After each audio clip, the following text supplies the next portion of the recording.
Le portable Gigabyte Gaming A16 CVHI 3FR 894SH présente une fiche technique qui attire immédiatement l'attention des amateurs de gaming et des utilisateurs exigeants. Doté d'un processeur Intel de la gamme H, il promet des performances solides pour les applications les plus gourmandes, qu'il s'agisse de jeux, de tâches de création ou de multitâches intensifs. Son GPU Nvidia GeForce RTX de la série 50 offre également une puissance graphique remarquable, permettant de faire tourner les jeux récents avec des paramètres élevés, voire ultra, et de profiter du ray tracing pour un rendu visuel plus réaliste.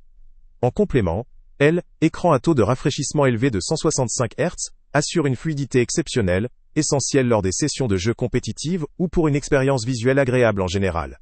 Le rapport d'aspect large de 16h10 ne se limite pas à améliorer la sensation d'immersion, il offre aussi plus d'espace vertical pour le travail ou les distractions, ce qui peut confortablement remplacer un ordinateur de bureau dans certains contextes. La possibilité de plier l'appareil à 180 degrés augmente la polyvalence, facilitant le partage ou la présentation, et peut également simplifier le stockage ou le transport. Cependant, malgré ces éléments très positifs, il faut aussi considérer certains éléments potentiellement négatifs ou limitatifs. La présence d'un processeur de la gamme H, souvent conçu pour des performances élevées, engendre généralement une consommation énergétique importante, ce qui peut entraîner une autonomie limitée, surtout lors de sessions prolongées sans alimentation. Ce type de configuration, bien que performant, a tendance à chauffer davantage, ce qui pourrait nécessiter un bon système de refroidissement, et à augmenter le niveau sonore en cas d'usage intensif. Certes, la puissance graphique de la RTX série 50 est impressionnante, mais cela implique aussi une consommation électrique accrue, et en dehors du gaming ou de quelques tâches spécifiques comme la modélisation ou le rendu 3D, la réelle utilité pour l'utilisateur standard pourrait être limitée. En outre, si écran à 165 Hz est un vrai plus pour une fluidité optimale, tous les logiciels ou contenus ne sont pas forcément compatibles ou profitent pleinement de cette fréquence de rafraîchissement, ce qui peut réduire l'intérêt dans certains usages.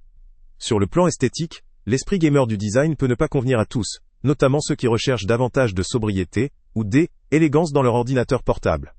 La construction, souvent axée sur la robustesse pour supporter une utilisation intensive, peut aussi alourdir le poids total de l'appareil, le rendant moins pratique à transporter au quotidien, notamment pour ceux qui se déplacent fréquemment.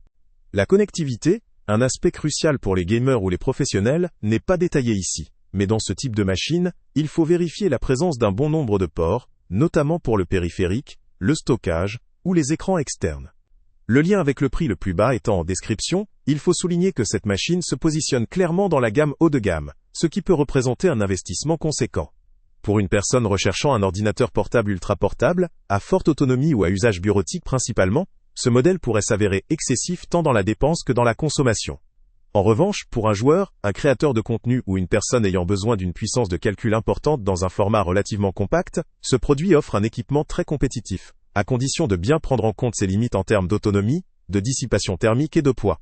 Au final, ce Gigabyte Gaming A16 peut valoir le coup si vous cherchez avant tout une machine performante, capable de faire face aux jeux modernes avec une excellente fluidité et des graphismes de haut niveau, tout en étant suffisamment polyvalente pour un usage quotidien ou professionnel.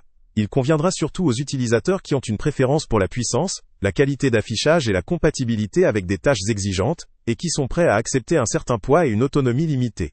Pour ceux qui privilégient la légèreté, la discrétion ou une autonomie longue durée, il serait préférable d'en chercher un autre, moins orienté gaming. Salut à tous! Avant de partir, pense à t'abonner à la chaîne pour ne rien manquer. On y publie régulièrement nos tests, nos avis et nos recommandations sur les produits et sites internet les plus fiables du moment.